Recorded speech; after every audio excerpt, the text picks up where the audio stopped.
Isra Mi'raj merupakan perjalanan fisik dan spiritual Nabi Muhammad Shallallahu Alaihi Wasallam, merupakan peristiwa paling bersejarah bagi seluruh umat Islam, karena dalam perjalanan ini Rasulullah menerima sholat 5 waktu. Dalam Al-Quran Surat Al-Isra ayat 1, Allah berfirman, yang artinya, Maha Suci Allah, yang telah memperjalankan hambanya pada suatu malam, dari Masjidil Haram ke Masjidil Aqsa, yang telah kami berkahi sekelilingnya, agar kami perlihatkan kepadanya sebagian dari tanda-tanda kebesaran kami. Sesungguhnya Dia adalah Maha Mendengar lagi Maha Mengetahui. Peristiwa ini terjadi tepat pada tanggal 27 Rajab. Menurut Syekh Muhammad Khudori, dalam Nur Al-Yakin fi Sirat Sayyidil Mursalin, menjelaskan terjadinya peristiwa Isra Mi'raj adalah sebagai bentuk tasliyah atau hiburan yang Allah berikan kepada kekasihnya, Nabi Muhammad Shallallahu Alaihi Wasallam, karena ditinggal oleh 2 orang tercintanya, yaitu Khadijah sang istri dan Abu Thalib pamannya. Peristiwa ini tepatnya terjadi pada tahun ke-11 dari kenabian. Saat itu beliau berusia 51 tahun atau disebut tahun kesedihan. Isra adalah perjalanan Nabi Muhammad Shallallahu Alaihi Wasallam di malam hari dari Masjidil Haram ke Masjidil Aqsa.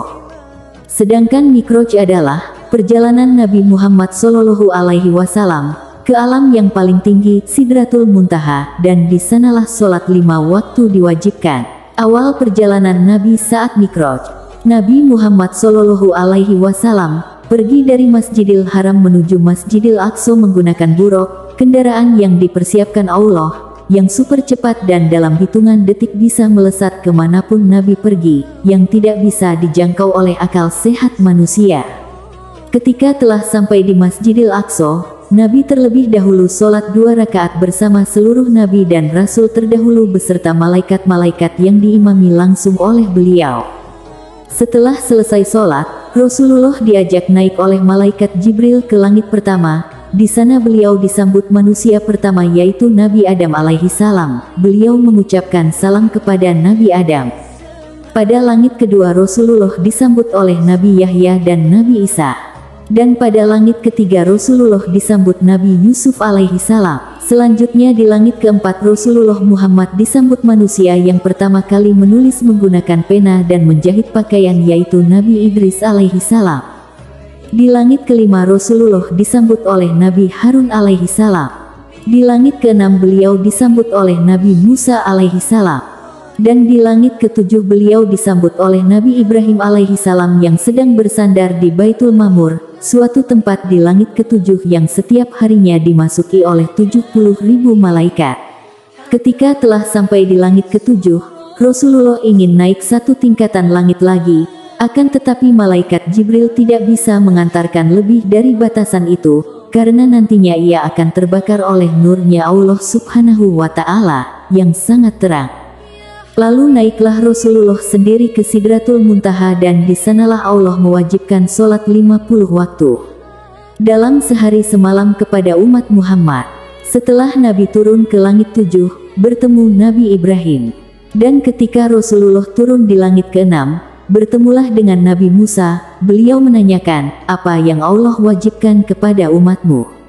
Rasulullah menjawab, sholat 50 waktu dalam sehari semalam. Kembalilah dan minta keringanan kepada Allah, karena sungguh umatmu tidak akan sanggup melakukannya, kata Nabi Musa. Kemudian kembalilah Nabi Muhammad menemui Allah Subhanahu wa Ta'ala untuk meminta keringanan sampai berkali-kali. Alhasil, sehingga sholat 50 waktu tersebut menjadi 5 waktu dalam sehari semalam. Ketika telah selesai menerima perintah sholat, Nabi Muhammad Shallallahu Alaihi Wasallam kembali menunggangi buraq untuk pulang ke Makkah, diantar dengan malaikat Jibril. Dikisahkan, begitu dahsyatnya kecepatannya buraq, ketika Nabi Muhammad Shallallahu Alaihi Wasallam pulang, konon katanya tempat tidur Nabi masih terasa hangat. Demikianlah sejarah kisah singkat perjalanan Nabi di dalam menerima perintah sholat dalam peristiwa Isra Mi'raj, yang hanya keimanan yang bisa menerimanya.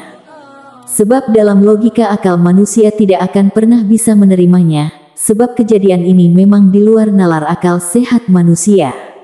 Dan kekuasaan Allah sungguh mampu melakukan apapun di luar batas manusia. Semoga dengan kisah ini menambah keimanan kita dan menambah wawasan dan ilmu agama Islam kita tercinta. Amin.